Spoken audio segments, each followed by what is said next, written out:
The best strategy we're seeing right now is actually varied content length. Provide context to the algorithm to make suggestions based on tons and tons of factors, right? Your race, your age, your gender, where you are, but most importantly, what screen you're on. What we're seeing is the effect of the prominence of mobile. Shorter videos tend to perform better on mobile.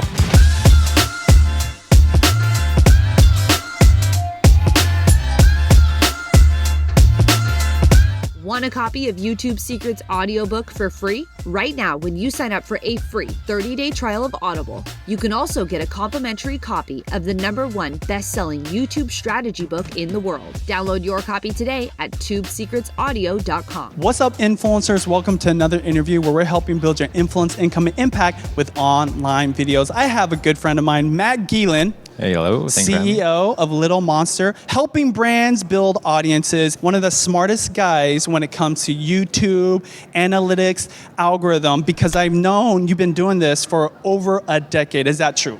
That is true. Actually, everything you said in that sentence was true. I've been doing it for about 10 years, started by self-distributing a feature film, and then at two companies, one called Driver Digital, where we worked closely, and then at Frederator, and now for my own company, Little Monster. Sweet. How long should your videos be? Can you talk about how long people should consider, what's too short, what's too long, and just like the different areas you want to think about when you're thinking about how long to edit your videos? Absolutely. So we focus exclusively on YouTube, and we did a really big data report in 2017 called Cracking YouTube 2017. And what we found was that the sweet spot for video length was between 10 and 12 minutes. What that really equated to was an average view duration of between 6 and 8 minutes.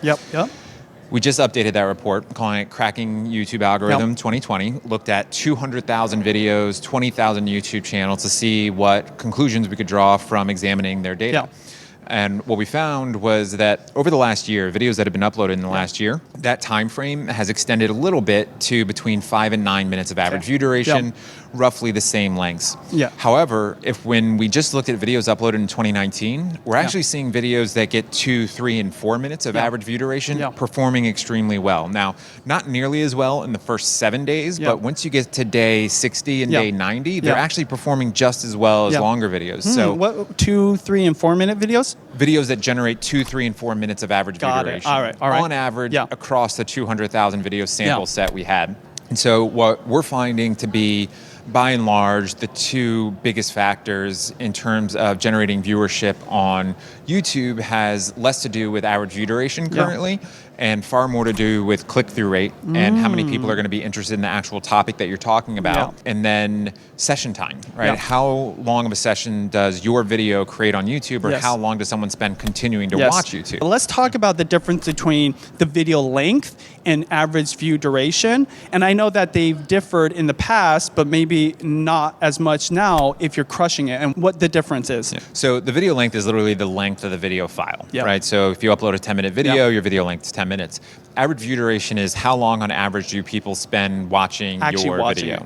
And then session time is how long does the user stay on the platform, either after starting their session with your video or while watching your video within a session. Let's just bring it all back. What would be the quintessential, the absolute range that you would want people to consider when it comes to how long their videos should be today in 2019?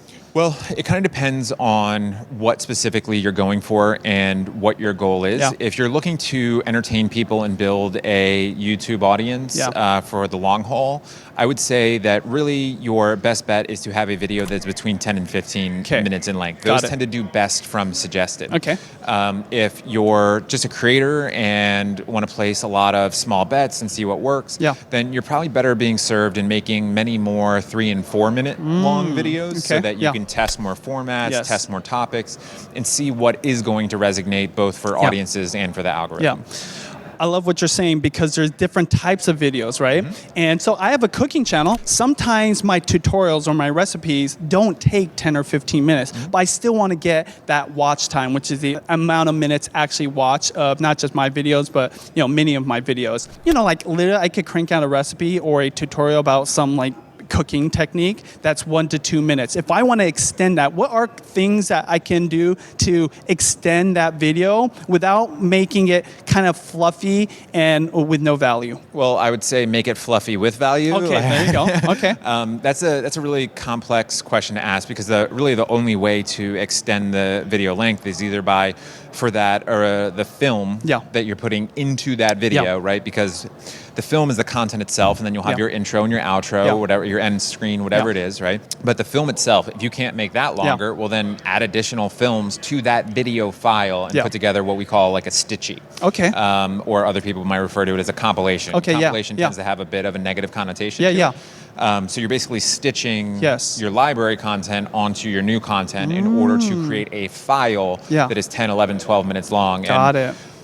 Part of that is that you can't generate 5, 6, 7, 8 minutes of average view duration on a 2-minute video. Sure. Just not possible in YouTube's eyes. And so there's no ability to extend a session by that many minutes without a file that is that long. So just algorithmically, you're going to get more exposure for that longer video. Sweet. Which ironically, if you look at the old school vloggers and even new school and people like my wife and I still doing it, 10 to 15 is where we're at. And one of the things that sets us apart as vloggers is our depth, our connection with our audience. Anything you want to say in terms of specifically video lengths to types of content? So vlogging, of course, is still a big thing. People want to get into it. Some people are still doing it after a decade. But then you got the comedy channels and the food channels like myself, or maybe a travel vlog. Any advice when it comes to different types of niches and the length of the videos? I mean, the best strategy we're seeing right now is actually varied content lengths. Okay. And the reason why is something that YouTube has added to the algorithm in the last year and a half. Okay. We think it really went into effect in August based on the white paper that they released at a big engineering conference.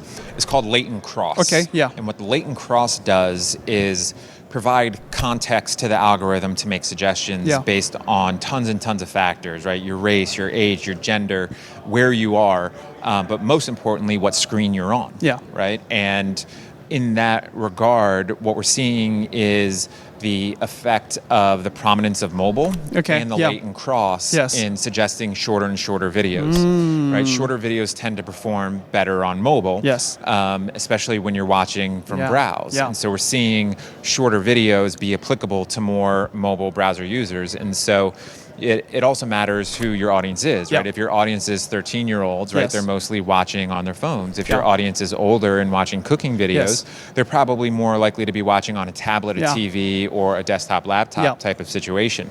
And so in those types of scenarios, you really have to lean into the largest segment of your audience and program for that. So we get pretty heavy, and I know you asked me about like verticals, and I responded by being like, no.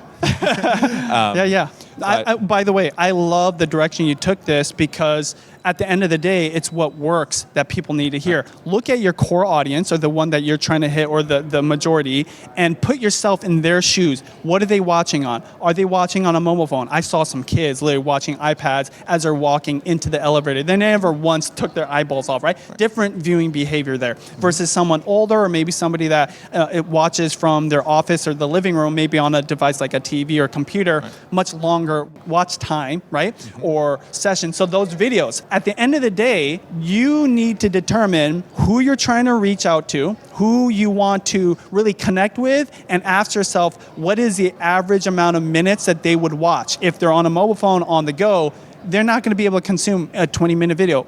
Great example of this is I love watching YouTube between meetings or something. If I'm waiting for something to happen or something to start, I can watch 2 to 3 quick tutorial videos in my car before the meeting, versus if you threw up a 30-minute tutorial, I might just skip it altogether, right? Exactly. Versus a person who is always at their desk and is ready for that hour-long documentary style, and catering to those needs specifically that you can provide, and that audience that you're trying to connect with is important.